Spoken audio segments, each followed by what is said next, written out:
पिछले से पिछले सदन में आपने देखा कि किस तरह से एक प्रस्ताव जो है ये सरकार लेकर आई थी, जिसके तहत किसानों के खिलाफ जो ये तीनों काले कानून जो बनाए गए थे केंद्र ने, तो केंद्र को धन्यवाद प्रस्ताव पास करके विधानसभा से भेजा गया, जिसका विपक्ष ने पूरी तरह से विरोध करा था।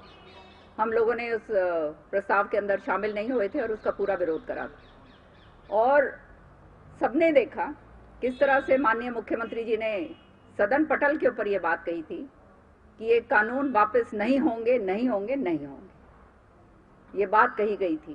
खैर, तभी कहते हैं ना कि बोलो उतना ही, पता नहीं कब कहाँ पे क्या वापस अपनी बानी को लेना पड़े। तो वही हालात इनके साथ हुए। तीनों काले कानूनों को केंद्र को जबरन वापस लेने पड़े, क्योंकि समझ आ गई उन्हें कि जिस तरह से किसान भाइयों को प्रताड़ित किया जा रहा है और ये किसान के खिलाफ जो ये तीनों काले कानून लेकर आए हैं पूंजीपतियों के फायदा पहुंचाने के लिए। और एक साल से जिस तरह से मेरे किसान भाई जो है आंदोलन के ऊपर थे, लहूलुहान उनको करा गया, केसेस उनके ऊपर डाले गए, ये जो हैं वाटर कैनन उनके ऊपर फेंकी गई। तो ये सारी चीज़ें जो हैं, ठंडी में गर्मी में एक साल उन्होंने संघर्ष करा। 700 से भी ज़्यादा, 715 के करीब किसान भाइयों ने शहादत दी।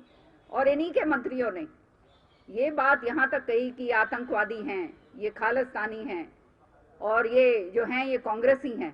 सारी ये बातें कही गई थी, मैं आपको याद दिलवाना चाहती हूँ। आज अब वो उनका मुंह कहाँ रह गया जब ये पूरे के पूरे तीनों काले कानूनों को वापस किया गया है। अब विधानसभा के अंदर आप जानते हो कि मैं कार्रवाई पूरी करती हूँ और अंडर रूल 171 उसके तहत मैं प्रस्ताव जो है लेकर आई हूँ विधानसभा में, पूरे रूल्स और रेगुलेशंस को पूरे मद्देनजर रखते हुए, कि केंद्र को हम लोग विधानसभा इस बारी सिफारिश करके भेजे कि केंद्र जो है एमएसपी का कानून बनाए, ताकि C2 फॉर्मूला जो स्वामीनाथन रिपोर्ट के मुताबिक जो वायदा बीजेपी ने करा था उस वायदे को भी पूरा होगा वो।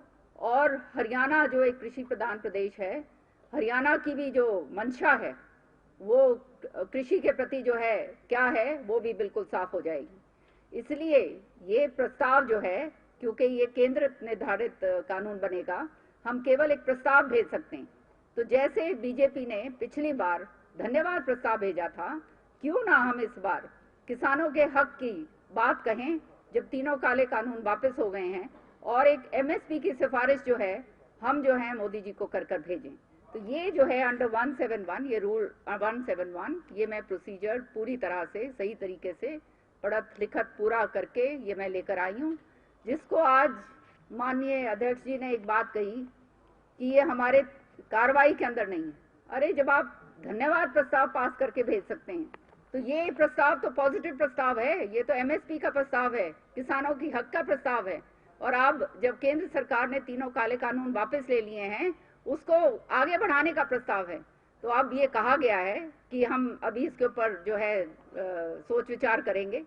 तो मैं समझती हूँ सद्बुद्धि हुई तो जरूर सोच विचार होकर और ये प्रस्ताव लिया जाएगा, क्योंकि तभी और खाली तब ये जो तीनों काले कानूनों को ये जो है धन्यवाद करके भेजा गया था, वो काला कलंक हरियाणा के ऊपर जो लगा है वो मिट पाएगा। तो मैं ये लेकर आई हूँ। साथ ही साथ ये आपको मैंने 10 दिन पहले, हफ्ता 10 दिन पहले आपसे बात करी थी, उस समय मैंने बताया था कि काम रोको प्रस्ताव मैं लेकर आ रही हूँ। तो वो काम रोको प्रस्ताव जो है, वो जो HSSC और HPSC भर्ती घोटाला जो हुआ है, ये पूरा अटैची कांड जो हुआ है, उसके ऊपर जो है चर्चा के लिए वो स्वीकृत हो गया है। तो ये तो अच्छी बात करी है, क्योंकि इससे जो है सारी बात सामने आएगी, विपक्ष भी अपनी बात रख पाएगा और सत्ता पक्ष भी अपनी बात पूरी तरह से रखेगा।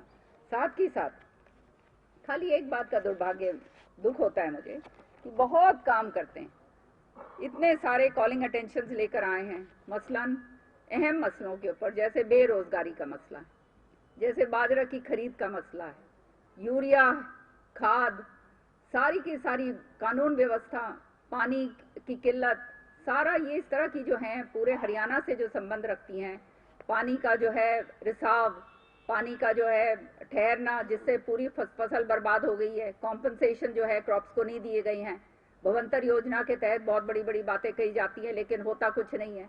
तो ये सारी चीज़ों के ऊपर जो है कॉलिंग अटेंशन जो है लेकर आए थे, पर बड़े दुर्भाग्य की बात है उस सिरे से जो है बगैर कोई रीज़न दिए उनको नकार दिया।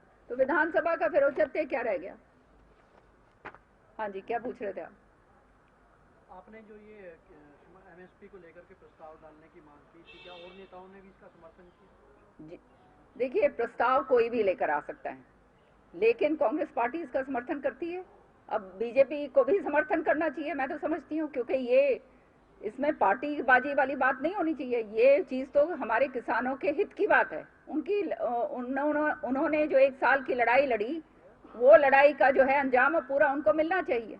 और जब काले कानूनों को वापस कर लिया है और ये इनका बीजेपी का जो है इलेक्शन मैनिफेस्टो का प्रॉमिस है कि C2 फॉर्मूला के तहत स्वामीनाथन रिपोर्ट जो है वो लागू करेंगे, मैं समझती हूँ कोई आपत्ति होनी नहीं चाहिए। और ये कानून हमने तो बनाना नहीं है, कानून तो केंद्र सरकार बनाएगी, हमें केवल यहाँ से सिफारिश करके भेजनी है केंद्र को। और वो सिफारिश भी अगर करने से हम अगर गुरेज करते हैं तो इसका मतलब ये है हरियाणा की जो बीजेपी सरकार है वो किसान हितैषी नहीं।